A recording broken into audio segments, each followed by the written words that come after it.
ठीक है। ये ना सलवार का नाप हो गया, सलवार की लंबाई होगी इस बार की, मोहरी हो गई 14, ठीक है ना। और जो बेल्ट है ना उसकी लंबाई होगी 6.5। और बेल्ट की जो गोलाई है वो हमने कैसे करी है, जो हमारी कुर्ती का हिप था ना उसमें हमने 5 इंच ऐड करके बेल्ट रेडी कर दी। ठीक है, ये बेल्ट रेडी हो गई। अब हमें निकालना क्रोच एरिया, मतलब सलवार का हमें आसन कितना लेना है ना। अब वो समझना हमें।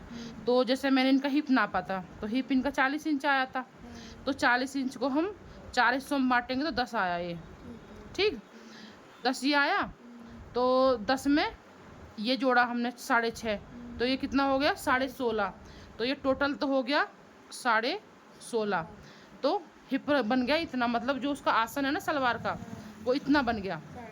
हाँ, तो इस पर्सन के हिसाब से ये आसन उसके लिए बहुत है। 16.5। हाँ, 16.5 तक ही पहुंच सके। कुछ भी हो सकता, जो उसकी हिप होगी ना, जो उसकी हिप होगी। जैसे इसकी हिप 40 है, किसी की 45 होगी तो उसके बढ़ जाएगा। जैसे हिप बढ़ेगी ऐसे ये बढ़ता रहेगा या घटता रहेगा। मतलब हिप के हिसाब से हमें पता चलेगी कि आसन उसका कितना निकलना है। जितनी भी हिप है उसकी उसमें प्लस बेल्ट का जोड़ का अंदर लगा लो। 50 आसन है तो फिर 12.5। हाँ, 12.5 में फिर जो भी मतलब उसकी हिप है उसको टोटल ले लो और इतना तो सलवार पे निकाल दो आसन। और बाकी बेल्ट है ही उसकी 6.5 इंच की, ठीक है ना। और तुम्हें जिसकी भी ये सलवार है उसके हिसाब से ये ओके है, उसको आसन परेशान नहीं करेगा बिल्कुल भी, ठीक है ना।